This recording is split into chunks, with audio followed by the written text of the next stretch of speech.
عباده العلماء. وقال تعالى: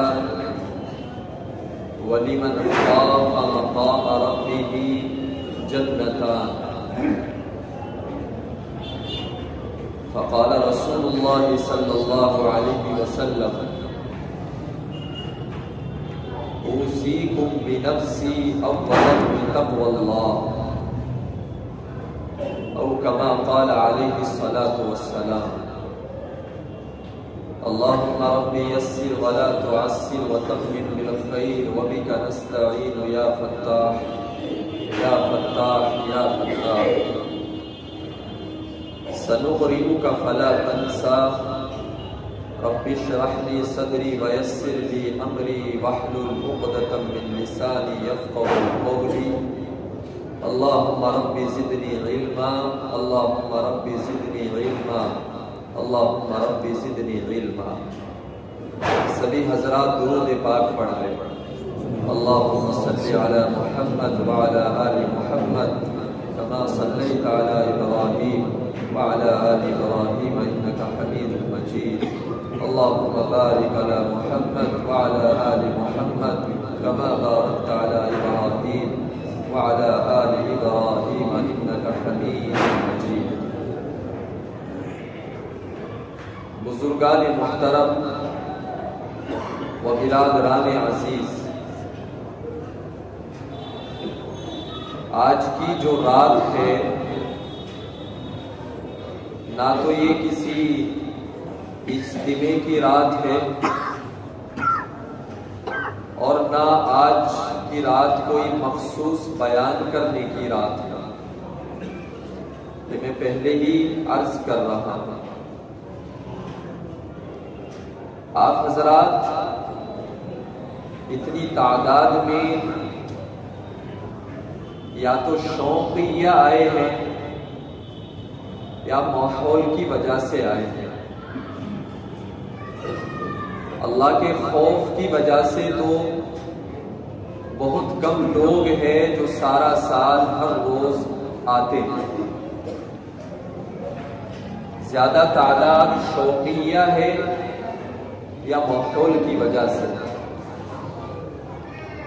صرف آپ حضرات اتنی بڑی تعداد میں آئے ہیں، اس چیز کو مد نظر رکھتے ہوئے ایک دل میں بڑھن اور فکر پیدا ہوتی ہے کہ کچھ مجمع کو، اس جمع غفیر کو، اس عوام الناس کو کچھ ایسی قیمتی نصیحتیں، ایسے کچھ تحائف پیش کر دیے جائے جو ہم حقیقت والے اور حقیقت میں اللہ والے بن جائیں، جو اللہ رب العزت والجلال ہم سے چاہتے ہیں. اس لیے آپ حضرات کا زیادہ وقت نہیں لیں گے. کوشش کریں گے آدھا پون گھنٹہ آپ سے گفتگو کریں، پھر 10-15 منٹ اللہ کو یاد کر لے، دعا کر لے، پھر آپ کو فارغ کر دیں گے. اس لیے پہلی درخواست تو یہ ہے مجمع سے جتنے بیٹھے ہو تو یکسوئی کے ساتھ بیٹھے، ہو سکے تو موبائل اپنا آف کر دینا، کیونکہ آدمی شور و گل سے، موبائل سے اس کا ذہن بھٹکتا ہے. پھر جو مجلس کا ہمیں نفع ملنا چاہیے وہ نفع حاصل نہیں ہوتا. اس لیے تھوڑا سا جتنی دیر آپ بیٹھے یکسوئی کے ساتھ بیٹھے، انشاءاللہ مکمل آخر تک بیٹھیں گے اور دھیان کے ساتھ محتاج بن کے باتوں کو سنیں گے تو اللہ مجھے بھی نفع دیں گے، انشاءاللہ آپ کو بھی نفع ملے گا. تھوڑی سی باتیں کرنی ہے آپ حضرات سے آج کی رات کے متعلق. آج کی جو رات ہے جسے ہم شب برات کہتے ہیں، شب برات میں اللہ کے بندوں کی برات آئی ہے. ایک بڑا مجمع آیا. ہم لوگ تو اس رات کی قدر بھی نہیں جانتے. جیسے لوگ باراتوں میں جاتے ہیں، شور و غل کرتے ہیں، ہنگامے کرتے ہیں، اپنے نفس کو خوش کرنے کی واہیات چیزوں سے دل لگاتے ہیں، ایسے ہی اس طرح کی مبارک راتوں میں ہم لوگ بھی یہ سب کام کرتے ہیں۔ مسجدوں میں لوگ شور و غل کرتے ہیں، اجتماعی طریقے سے لوگ قبرستان جاتے ہیں، وہاں بھی بہت سی خرافات کرتے ہیں۔ تو آج کے دن کیسے عبادت کرنی چاہیے؟ حدیثوں میں کیا ہمارے آقا محمد عربی صلی اللہ علیہ وسلم نے طریقہ بتایا ہے؟ یہ ہمیں جان لینا چاہیے۔ دیکھو، سب سے پہلے میں آپ سے ایک بات عرض کروں، کوئی بھی مولوی یا کوئی بھی مولانا اپنی عوام سے ایسی بات نہیں کرتا جو اس کا خود کا نفع ہو۔ ہم آپ کو جو بھی بات بتلاتے ہیں وہ سب بتلاتے ہیں جو ہم نے اپنے اساتذہ سے کتابوں میں پڑھی ہے، جو آقا کا فرمان ہے، جو حدیثوں سے ثابت ہے، وہ سب اللہ نے ہمیں اس لائق بنایا، ہم نے مطالعہ کیا، استادوں سے پڑھا، ان کو سنا، ان کو محفوظ کیا۔ وہ ایک امانت اپنے اکابرین کی، علماء کی، جو ایک چلتی چلی آ رہی ہے 1400 سال سے، وہ ہم آپ تک پہنچا دیتے ہیں۔ کوئی ہم آپ کو غلط راہ دکھلائے، کوئی ایسی باتیں بتلائے جس سے آپ واہ واہ کریں، تو اس سے کوئی فائدہ نہیں۔ تو اس لیے ہم جو بھی آپ حضرات کو باتیں بتلاتے ہیں، بھائی آج کی رات کے متعلق حدیثوں میں یہ بیان کیا گیا ہے، تو آپ کو چاہیے آپ اپنے علماء کی باتوں پر عمل کریں، ان پر عمل کر کے انشاءاللہ آپ بہت سی خرافات سے اور بدعات سے اپنے آپ کو بچا سکتے ہیں۔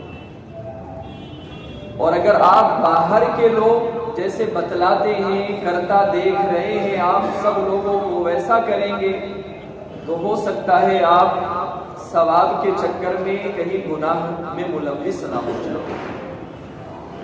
اس لیے ہمیں ہر چیز کو جان لینا چاہیے۔ ہمارے استاذ محترم دارالعلوم دیوبند کے شیخ الحدیث حضرت مولانا مفتی سعید صاحب پالن پوری رحمت اللہ علیہ، انہوں نے آج کی رات کے متعلق 4 چیزیں لکھی ہے اپنی کتاب میں، وہ میں آپ حضرات تک پہنچانا چاہتا ہوں، صرف 4 باتیں۔ سب سے پہلی بات لکھی ہے کہ شب برات میں اپنی ہمت کے مطابق جتنی اللہ توفیق دے عبادت کرو، انفرادی کرو، اجتماعی نہ کرو، ہو سکے گھر میں کرو، مسجد میں نہ کرو، کیونکہ انفرادی عبادت جیسے نفل نماز کے بارے میں حکم ہے یہ اپنے گھر میں پڑھو، لیکن چلو دلی والوں کے گھر چھوٹے چھوٹے سے وہ مسجد میں پڑھ سکتے ہیں، لیکن کم از کم ہمارا ذہن بالکل خالی ہو۔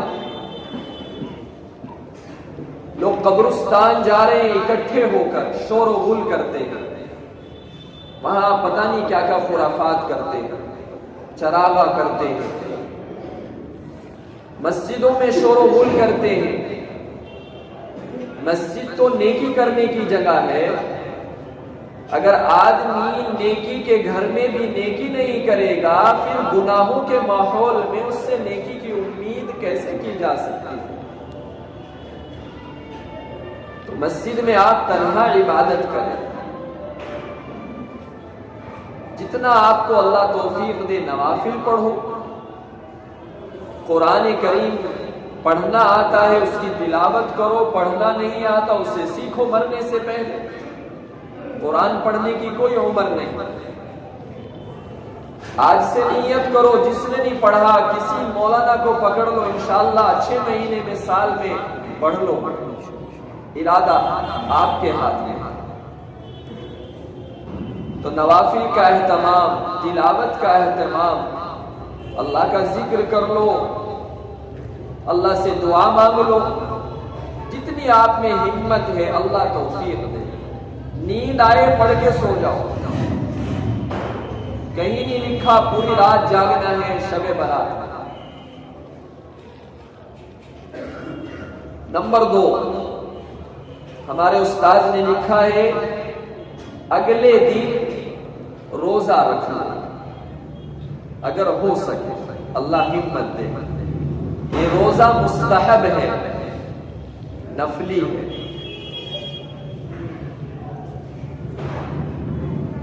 میں احتیاط کے ساتھ اصل میں اس لیے باتیں عرض کر رہا ہوں، ایک وہ طبقہ بھی ہے جو سرے سے اس رات کا ہر چیز کا انکار کرتا ہے، اور ایک طبقہ وہ بھی ہے جو اتنا غلو کرتا ہے اس رات کے بارے میں کہ بس وہ سمجھتے ہیں آج ہی مغفرت ہوگی، کل وہ ظہر بھی نہیں پڑھیں گے بیچارے، اتنا جاگیں گے شاید صبح فجر بھی نہ پڑھ پائے، پڑھے گا تو سستی کے ساتھ پڑھے گا۔ ایک وہ طبقہ بھی ہے، لیکن میں آپ سے بہت درمیانہ بات کر رہا ہوں، جو ہمارے علماء دیوبند اور اہل سنت والجماعت کے بڑے بڑے اکابرین نے لکھا ہے۔ جتنا اللہ ہمت دے، اللہ توفیق دے، اس رات میں آپ نفلی عبادت کرو، تلاوت کرو، ذکر اذکار کرو۔ نمبر 2، اگلے دن روزہ رکھ لو، یہ مستحب۔ نمبر 3، اگر کسی سے لڑے ہوئے ہو تو اس سے آج معافی مانگو۔ کسی سے لڑائی جھگڑا، اونچ نیچ ہو جاتی ہے زندگی میں، میاں بیوی کا بھی جھگڑا ہو جاتا ہے، ماں باپ سے بھی اولاد کی تھوڑی بہت اونچ نیچ ہو جاتی ہے۔ خیر یہ تو گھر کے لوگ ہیں، میاں بیوی ماں باپ، وہ تو بڑی نعمتیں ہیں، ان سے کیا لڑنا۔ تو اگر ہو سکے کوئی لڑا ہوا ہو، اس کو چاہیے وہ آج معافی مانگے، معافی مانگے گا اللہ معاف کر دے گا۔ اور اگر لڑے ہوئے ہو آج بھی نہ ان سے معافی مانگی، ہو سکتا ہے اللہ آج بھی انہیں معاف نہ کرے۔ تو یہ 3 چیزیں۔ چوتھی چیز، قبرستان جانے کو لازم نہ سمجھو۔ حضور گئے، ایک ضعیف حدیث میں ہے، چپکے سے گئے، اتنے چپکے سے گئے حضرت عائشہ کو بھی نہیں پتا چلا۔ اگر آج کے دن قبرستان جانا ضروری ہوتا تو حضور تو اعلان کرتے چلو بھائی قبرستان آج شب برات ہے، لیکن ایک ضعیف حدیث میں ہے آپ بالکل آہستہ سے اٹھے اور جنت البقیع گئے۔ حضرت عائشہ کی آنکھ کھلی، انہیں لگا شاید دوسری بیوی کے آ گئے، پیچھے پیچھے گئی دوڑتی ہوئی، دیکھا قبرستان گئے، واپس آ گئے، اور تھوڑی دیر میں حضور بھی آ گئے۔ جب آپ اما عائشہ کے پاس لیٹے، ان کی سانس پھول رہی تھی، جیسے آدمی دوڑ کے آتا ہے نا واپس، تو اس سے پتا چلا حضور تھوڑی سی دیر کے لیے گئے کہ حضرت عائشہ کی سانسیں پھول رہی ہے، وہ اس ڈر سے پیچھے گئی کہیں دوسری بیوی کے گئے، آج تو باری میری ہے۔ تو اس طرح حضور گئے ہیں، اور ہم کیسے جاتے ہیں وہ آپ جانتے ہیں۔ شاید آپ جا کر دیکھو آج کیا کیا خرافاتیں ہوئی، تو اس کو ضروری نہ سمجھو۔ آج کے دن آپ اپنے لیے اور سارے لوگوں کے لیے، جتنے لوگ اس دنیا سے رخصت ہو چکے ہیں، ان کی مغفرت کے لیے اللہ سے دعا مانگو۔ یہ 4 چیزیں ہیں جو ہمارے استاذ محترم نے لکھی، اور شب برات کے تعلق سے 10 حدیثیں ہیں، حدیث کی کتابوں میں 10 حدیثیں جو ساری کی ساری ضعیف ہے۔ اب ایک طبقہ وہ بھی ہے جو یہ کہتا ہے ضعیف حدیث کچھ نہیں ہوتی، وہ بھی تھوڑا سا سمجھتا، تھوڑا سا، اتنا موقع نہیں۔ تو ضعیف، دیکھو حدیث کی 3 قسمیں ہیں، ایک قوی جس کو صحیح حدیث کہتے ہیں، نمبر 2 ضعیف، نمبر 3 موضوع۔ یہ 3 قسمیں ہیں حدیث کی، اور حدیث کی بہت ساری کتابیں ہیں جو جتنے علماء پڑھ کے آتے ہیں وہ بہت ساری کتابیں پڑھ کے آتے ہیں، صرف بخاری مسلم نہیں پڑھتے۔ لیکن ایک طبقہ وہ ہے جو صرف بخاری مسلم کو مانتا ہے، اسے بخاری کا بخار چڑھا ہے بس، کتابیں تو اور بھی ہیں، ابو داؤد شریف بھی ہے، ترمذی شریف بھی ہے، نسائی شریف بھی ہے، طحاوی بھی ہے، سنن ابن ماجہ بھی ہے، موطا امام مالک ہے، موطا امام محمد ہے، یہ سب حدیث کی کتابیں سب نے پڑھی، میں نے بھی پڑھی۔ ان کتابوں میں ضعیف حدیثیں بھی ہیں اور صحیح حدیثیں بھی ہیں۔ تو اگر کسی مسئلے میں صحیح حدیث موجود نہ ہو تو پھر وہاں ضعیف حدیث کو لیا جاتا ہے، یعنی یوں سمجھو کہ واجب اور سنت والا عمل یہ تو صحیح حدیث سے ہی ثابت ہوتا ہے۔ واجب اور سنت کا جب درجہ ہوتا ہے تو وہاں صحیح حدیث کو لیا جاتا ہے، اور جو مستحب عمل ہوتے ہیں اگر وہاں صحیح حدیث نہیں ہے وہاں ضعیف حدیث کو بھی لیا جاتا ہے۔ جیسے اگلے دن کا روزہ، کل کا روزہ، ہم نے کیا کہا؟ مستحب ہے بھائی، کیونکہ ضعیف حدیث ہے۔ ہم نے تو نہیں کہا یہ واجب ہے، یہ سنت ہے، ضرور رکھو، تو نہیں کہہ رہے۔ صلاۃ التسبیح کی نماز پڑھتے ہیں نا، 11 حدیثیں ہیں اس نماز کے متعلق، 11 حدیثیں تمام حدیث کی کتابوں، صلاۃ التسبیح کی نماز 11 کی 11 حدیثیں ضعیف ہیں، 11 کی 11، اور شب برات کے تعلق سے 10 حدیثیں ہیں صرف، ساری ضعیف ہیں۔ لیکن مستحب درجے کا عمل ضعیف حدیث سے ثابت ہو جاتا ہے۔ اسی طرح صلاۃ التسبیح سلف کے زمانے سے لوگ پڑھتے چلے آ رہے ہیں، آج تک الحمدللہ لوگ اس پر عمل کرتے ہیں۔ تو یہ چھوٹی چھوٹی چیزیں سمجھنے کی ہیں۔ ایک طبقہ وہ ہے جو یہ کہتا ہے علماء دیوبند کو کہ یہ علماء دیوبند تو قرآن حدیث کو مانتے ہی نہیں، یہ تو اماموں کو فالو کرتے ہیں، وہ یہ الزام لگاتے ہیں۔ حالانکہ 80%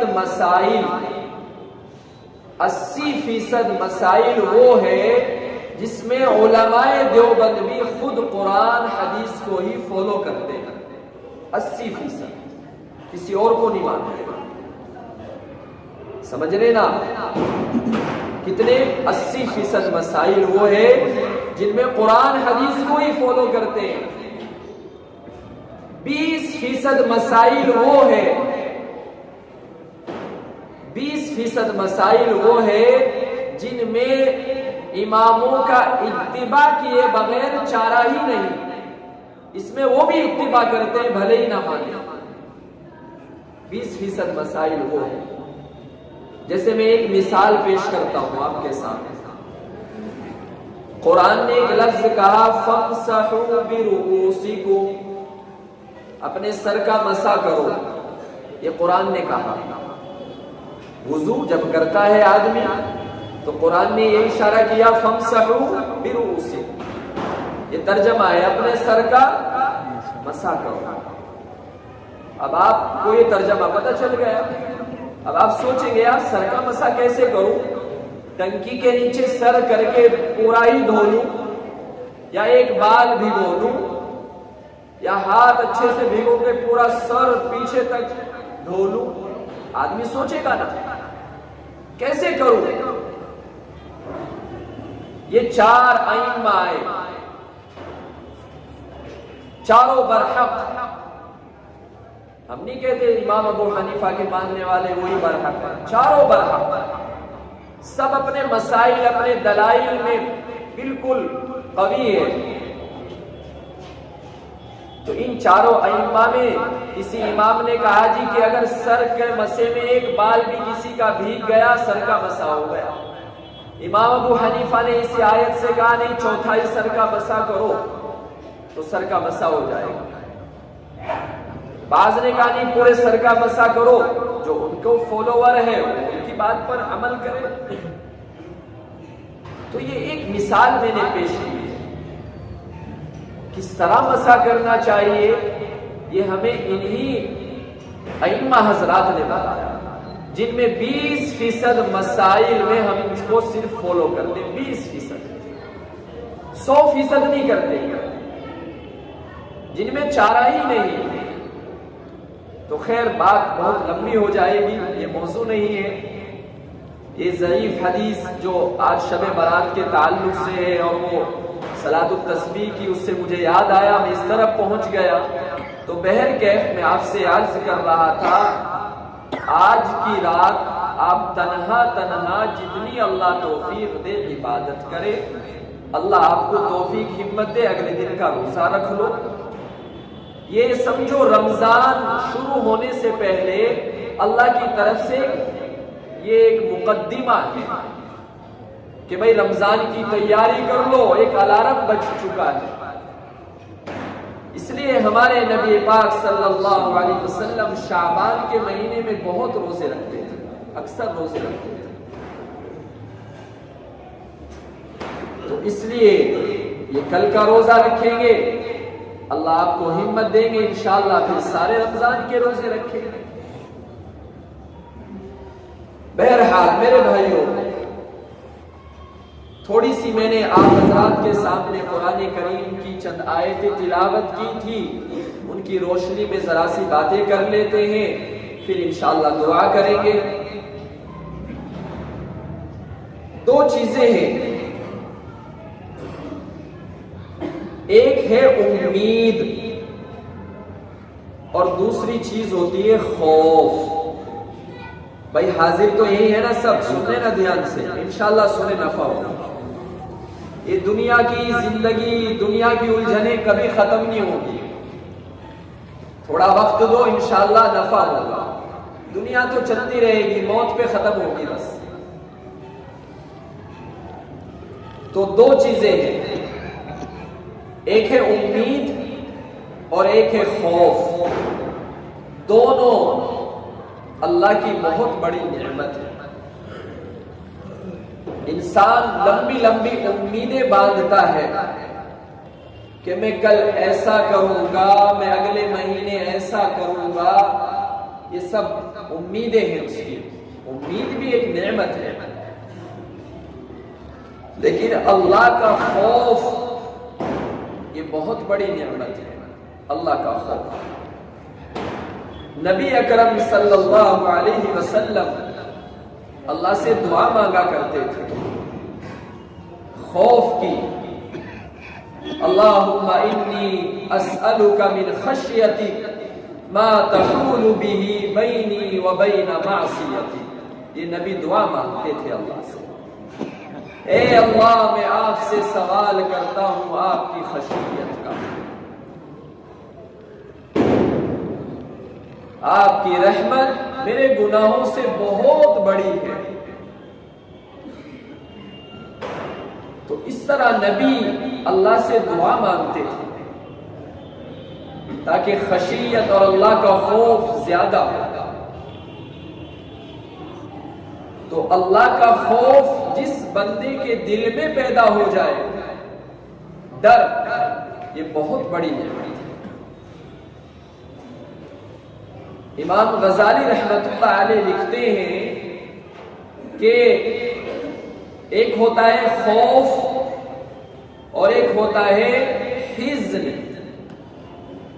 حزن کہتے ہیں اندر کے غم کو، اندر کے غم کو کہتے ہیں حزن عربی میں، اور خوف کہتے ہیں باہر کے ڈر کو۔ حزن کی مثال اندر کا ڈر، جیسے کسی ماں کا کوئی بیٹا فوت ہو جائے تو ماں کو ایسا غم ہوتا ہے کہ وہ کھانا پینا بھی چھوڑ دیتی ہے۔ کوئی بچہ امتحان میں فیل ہو جائے، وہ ایسا ٹوٹ جاتا ہے، اسے ایسا غم ہوتا ہے کہ وہ کھانا پینا بھی اچھا نہیں لگتا۔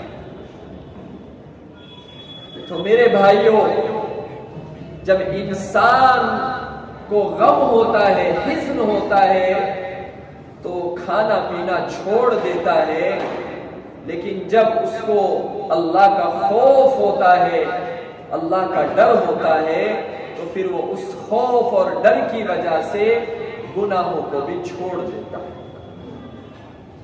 تو یہ دونوں چیزیں بڑی نعمت ہیں، بہت بڑی نعمت ہے۔ اس لیے امام غزالی رحمۃ اللہ علیہ لکھتے ہیں کہ خوف کے 3 درجے ہیں، خوف کے 3 درجے ہیں۔ بس یہ 3 باتیں اس پر چند واقعات میں بیان کر کے آپ اپنی بات کو سمیٹ لوں گا انشاءاللہ۔ خوف کے کتنے درجے ہیں؟ 3۔ پہلا درجہ امام غزالی رحمۃ اللہ علیہ لکھتے ہیں خوف کا، عوام الناس کا خوف۔ پہلا خوف ہوتا ہے کس کا؟ عام لوگوں کو جو خوف ہے اللہ کا، موت کا، قبر کا، حشر کا، آخرت کا۔ اس کی مثال ایسی ہے جیسے کسی بچے سے، چھوٹے سے معصوم سے کوئی کانچ کی چیز ٹوٹ جاتی ہے گھر میں، تو بچہ ڈرتا ہے کہ مجھے امی مارے گی، اگر ماں باپ کو پتا چلے گا تو مجھے ڈانٹ پڑے گی۔ تو جس طرح کسی چھوٹی سی چیز کے نقصان پر اس بچے کے دل میں خوف پیدا ہوتا ہے ماں کے مارنے کا، بالکل اسی طرح آج عوام الناس کے دل میں یہ ڈر اور خوف ہے بس کہ میں ایک دن مروں گا، قبر میں جاؤں گا اور ہو سکتا ہے آخرت میں میری پکڑ ہو، بس اتنا سا ڈر ہم اپنے دلوں میں رکھتے ہیں۔ اس خوف سے کام چلنے والا نہیں، یہ تو بچوں والا خوف ہے۔ یہ اتنا سا خوف تو ہمیں نماز کے قریب بھی نہیں لائے گا، یہ اتنا سا خوف تو ہمیں رمضان کے روزے بھی نہیں رکھنے دے گا۔ یہ بچوں والا خوف نہیں، بلکہ ہمیں اس سے زیادہ خوف اور ڈر اپنے دل میں پیدا کرنا۔ آپ سنتے ہیں نا جگہ جگہ قرآن میں تقوی اختیار کرو، پرہیزگار بنو، اللہ کا ڈر اپنے دل میں پیدا کرو۔ قرآن جگہ جگہ کہتا ہے یا ایھا الذین آمنوا اتقوا اللہ، جگہ جگہ پکارتا ہے قرآن، اے ایمان والو تقوی اختیار کرو۔ کسے کہتے ہیں تقوی؟ میرے بھائیو تقوی کہتے ہیں سمپل سی بات ہے، اپنے آپ کو گناہوں سے بچا لو، بہترین متقی پرہیزگار کہلاؤ، یہ ہے تقوی۔ اللہ تعالی سے اپنا تعلق مضبوط بنا لو، یہ ہے بہترین تقوی، یہ ہے پرہیزگاری۔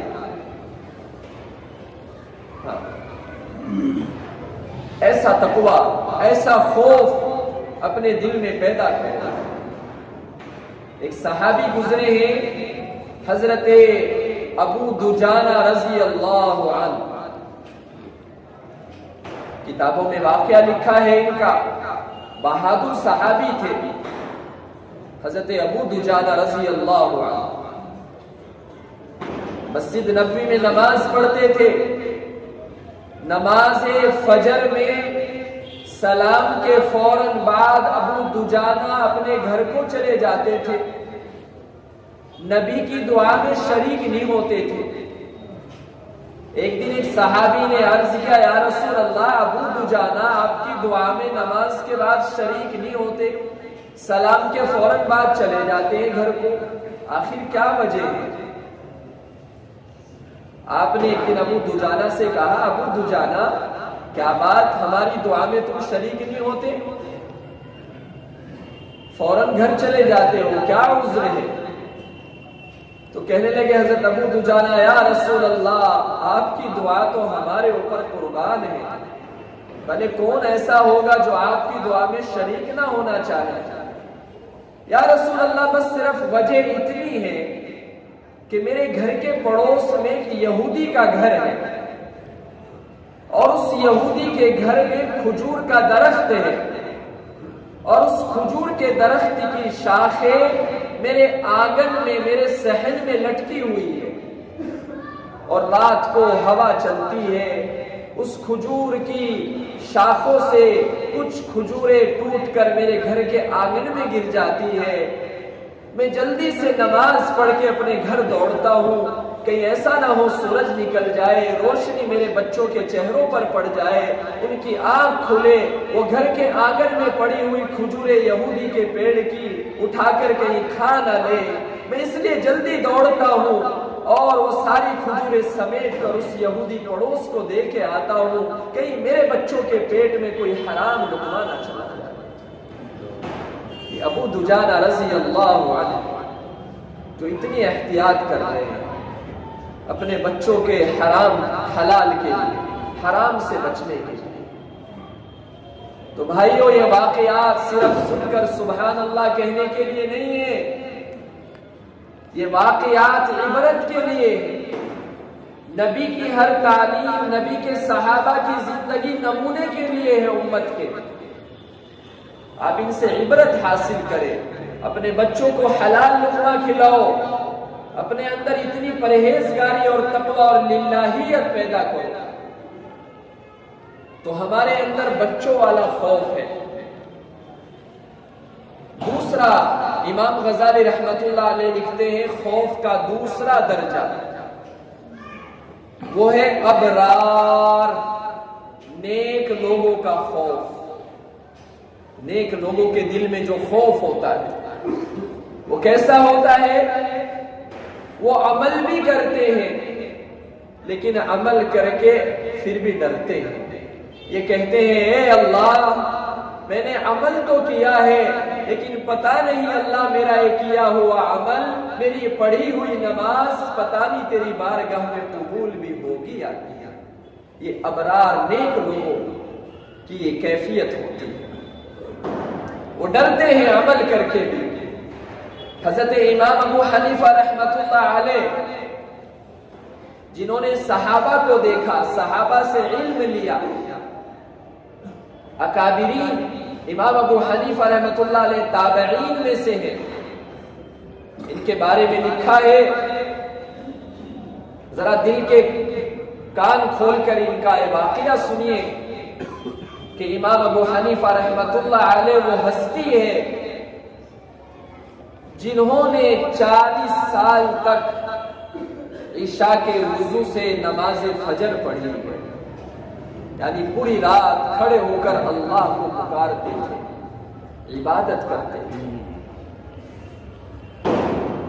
یہی امام ابو حنیفہ رحمت اللہ علیہ، ان کے دل میں اللہ کا وہ خوف ہے، وہ ڈر ہے۔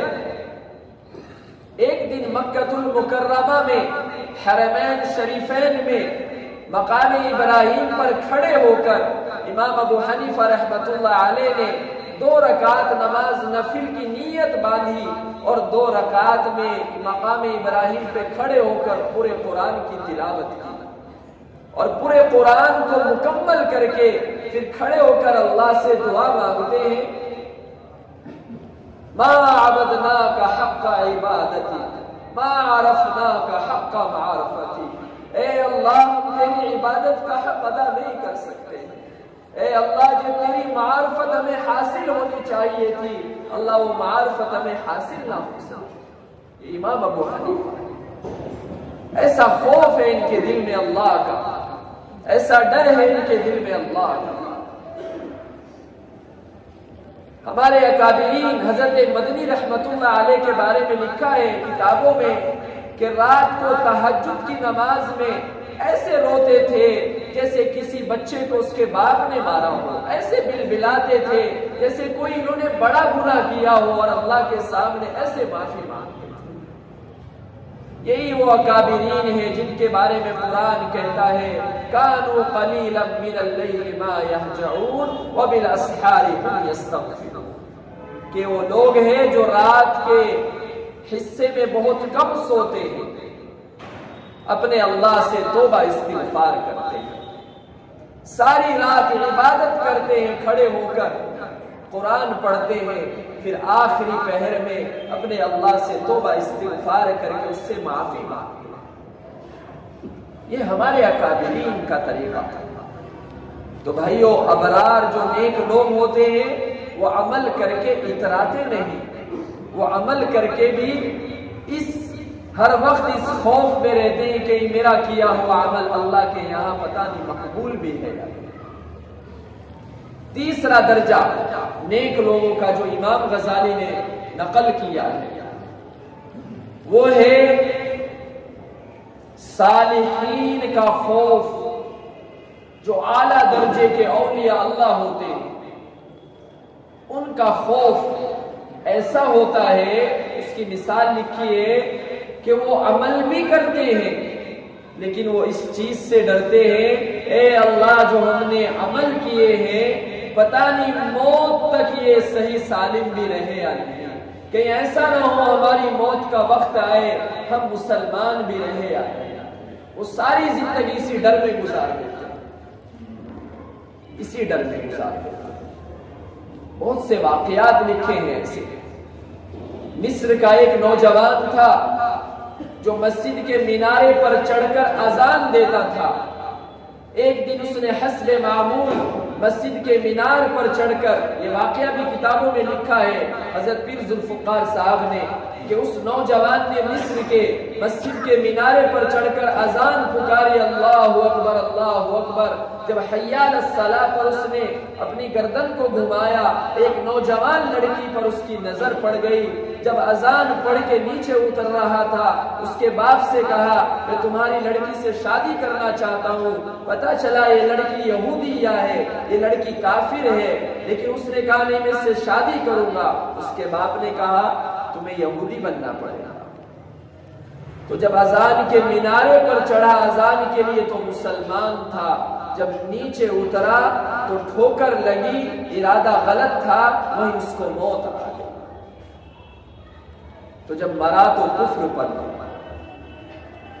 تو یہ ہمارے نیک صالحین اکابرین اللہ سے ایسے ڈرتے تھے، اللہ ہم نے جو نمازیں پڑھی، جو عمل کیے، پتہ نہیں موت تک یہ سلامت بھی رہیں گے۔ تو بھائیو، ہمیں اپنے اندر حقیقت والا خوف پیدا کرنا ہے جو ہمیں گناہوں سے بچائے۔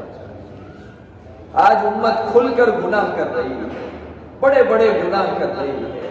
آج کا نوجوان زنا میں ملوث ہے، آج کا نوجوان کھلم کھلا نشہ کر رہا ہے، اپنے آپ کو تباہ کر رہا ہے، اپنے معاشرے کو تباہ کر رہا ہے، اپنے اسلام کو بدنام کر رہا ہے، مسلمانوں کے نام پر دھبا بن چکا ہے آج مسلمان۔ ہم ایسے ایسی کرتوتیں کرتے ہیں، صبح اٹھ کر راتوں کو ہم پلاننگ کرتے ہیں کہ صبح میں ایسے گناہ کروں گا۔ اللہ سے ہمیں ڈرنا چاہیے، اس کا خوف جب دل میں ہوگا۔ یہ لکھا ہے سرور کائنات صلی اللہ علیہ وسلم ایسے روتے تھے اللہ کے خوف کی وجہ سے کہ جب تیز آندھی چلتی تھی نبی مسجد آ جایا کرتے تھے، اور یوں کہا کرتے تھے اے اللہ پچھلی امتوں پر بھی ہوا کے عذاب آئے ہیں اور وہ کہا کرتے تھے کہ بارش برسے گی، لیکن اللہ تو نے آسمان سے پتھر برسائے اور ان کو تو نے تباہی کر دیا۔ کہیں اللہ یہ ہوا چلی ہے، کہیں ایسا نہ ہو اللہ پچھلی امتوں کی طرح کوئی ہمارے اوپر عذاب نازل ہو جائے۔ اس لیے صحابہ کا بھی یہی عمل رہا ہے اور نبی کا بھی یہی معمول رہا ہے، جب تیز ہوا چلتی تھی، زیادہ بارش آتی تھی، نبی مسجد آتے تھے، نماز پڑھتے تھے جب تک ہوا ہلکی نہ ہو جائے، جب تک بارش نہ لے جائے، ایسے ڈرتے تھے اللہ کے خوف سے۔ آج زلزلے آتے ہیں، ہوائیں چلتی ہے، ناچ گانا عام ہو چکا ہے، آج کی اولاد ماں باپ کو ذلیل کرتی ہے، رسوا کرتی ہے، بڑوں کو آج ہم بے ادبی کرتے ہیں، کھلم کھلا ان کو ذلیل کرتے ہیں، لیکن آج ہمارے دل نہیں کانپتے۔ کیوں؟ ہمارے دل میں عوام الناس بچوں والا خوف ہے، موت کا حقیقت والا خوف نہیں، اس لیے ہمیں ڈرنا چاہیے۔ حضرت ابوبکر صدیق رضی اللہ عنہ جو نبیوں کے بعد کائنات کے سب سے اعلیٰ انسان ہیں، جن کو کتابوں میں متمم کار نبوت کہا جاتا ہے، جنہوں نے نبوت کے کام کو مکمل کیا ہے، وہ حضرت ابوبکر صدیق رضی